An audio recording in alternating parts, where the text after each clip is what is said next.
Nara Lokesh Telugu Desam party జాతీయ ప్రధాన కార్యదర్శి వేర్ అబౌట్స్ ఏంటి, ఆయన ఎక్కడున్నారు?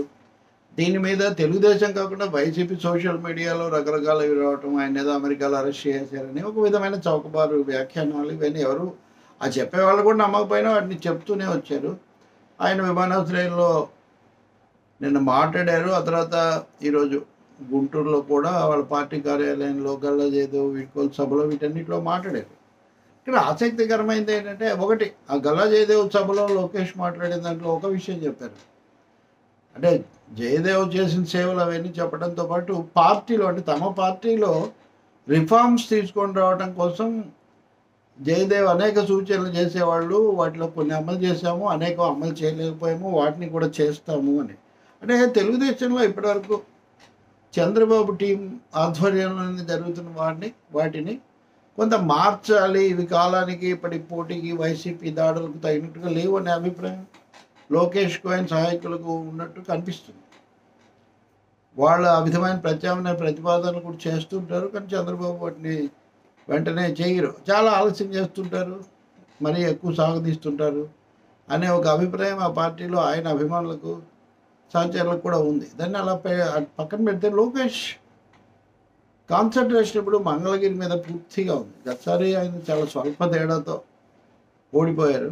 అప్పుడు ఓట్ల లెక్కింపు మీద కూడా ఫిర్యాదులు చేశారు. ఏదైనా ఆయన ఆ తర్వాత కాలంలో మరీ ముఖ్యంగా గత 7-6 నెలల్లో మంగళగిరి మీద విపరీతమైన ఫోకస్. ఎంత ఫోకస్ అంటే అక్కడ టీములు ఏర్పడ్డాయి. ఆయన దాదాపు ఇంటింటికి చాలా ఇళ్ళకి వెళ్ళి పరామర్శించటం, వాటిని మళ్ళీ సోషల్ మీడియాలో అప్లోడ్ చేయటం, అక్కడ కామెంట్స్ పెట్టడం, ఇదంతా.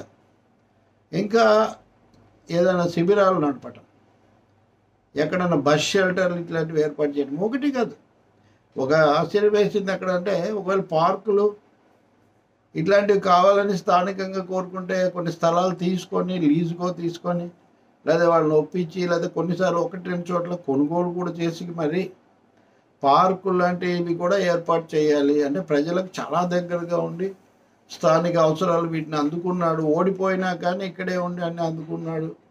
ఇప్పుడు గెలిచిన ఆర్కే ఏమో వైసీపీ తనకి ఎలా టికెట్ ఇవ్వకపోవటం, ఆయన ముందే ప్రకటించి అసలు ఈ రాజీనామాల ప్రక్రియకి ఆయన మొదలు పెట్టారు కదా.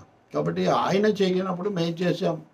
సరే, అమరావతి అక్కడ పక్కనే కదా మంగళగిరి, కాబట్టి ఎక్కువ భాగం తాడికొండ వాటిలోకి వస్తుంది. అయినా ఆ ప్రభావం ఇక్కడ కూడా ఉంటుంది, రేట్ల మీద, రియల్ ఎస్టేట్ మీద, అవన్నీ. ఒక విధంగా వైసీపీకి అక్కడ కొంత ఎదురీత అయితే, లోకేష్ ఇంత తీవ్రంగా కాన్సన్ట్రేట్ చేయడం అన్నది ఆయనకు కలిసి వచ్చే అంశమనే ఇప్పుడు భావిస్తున్నారు. ప్రధానంగా అది ఉంది. ప్రతి విషయంలో చాలా మైన్యూట్ డీటెయిల్స్లోకి వెళ్ళే విధంగా ఆయన టీం పనిచేస్తుందని, ఎక్కువ బహుశా ఆ సమయం ఆయన కేటాయించుండొచ్చు. ఇంకో సమస్య ఏమొచ్చింది, దీన్ని ఇంకొకటి చెప్తాను. ఈ మధ్య తిరుగుబాటు చేసిన ఆయన రాయపాటి రంగారావు కూడా కొత్త కోణం తీసుకొచ్చాడు. మీరు అక్కడ రాయలసీమలో చేయకుండా ఇక్కడ ఎందుకు చేస్తున్నారు? నిజంగానే చేయొచ్చు, రాష్ట్రంలో, దేశంలో పార్లమెంట్ ఎన్నికల దేశంలో ఎక్కడైనా చేయొచ్చు ఓటర్లు. కానీ లోకేష్ విషయంలో తీసుకొస్తుంది ఏంటంటే, ఇంతవరకు అప్పుడు ఆలోచిస్తే రాయలసీమ నాయకులు వచ్చి ఇక్కడ పోటీ చేయడం పెద్దగా ఎక్కడ జరిగినట్టు కనపడదు. సాధారణంగా అసెంబ్లీ ఎన్నికల్లో ఏ జిల్లాలో వాళ్ళు ఆ జిల్లాలో చేయటమే జరుగుతూ ఉంటుంది ఎక్కువ, 190%.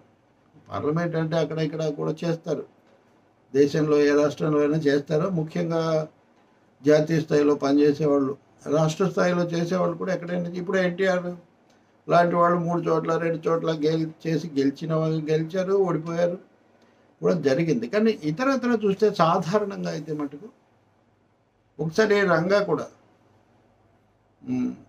చిత్తూరు జిల్లాలో పోటీ చేసి ఓడిపోయినట్టు గుర్తున్నాం, ఆచార్య రంగా. ఇట్లాంటి ఉదాహరణలు చాలా కొద్దిగా ఉన్నాయి.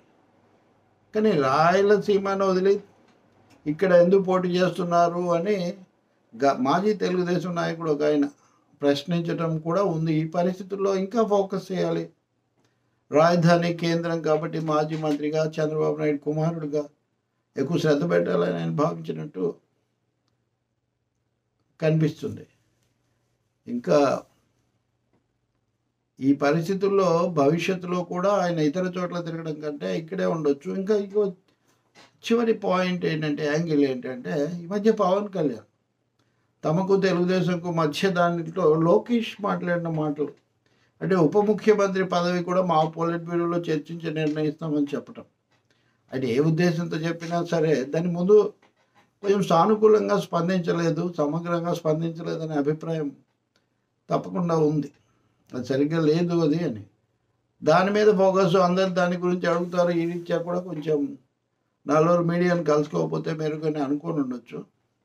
ఇవన్నీ పక్కన పెడితే అభ్యర్థుల నిర్ణయం, తన అభ్యర్థిగా ఉన్న మంగళగిరి గెలవడం, ఇది లోకేష్ ఫోకస్ లాగా ఉంది.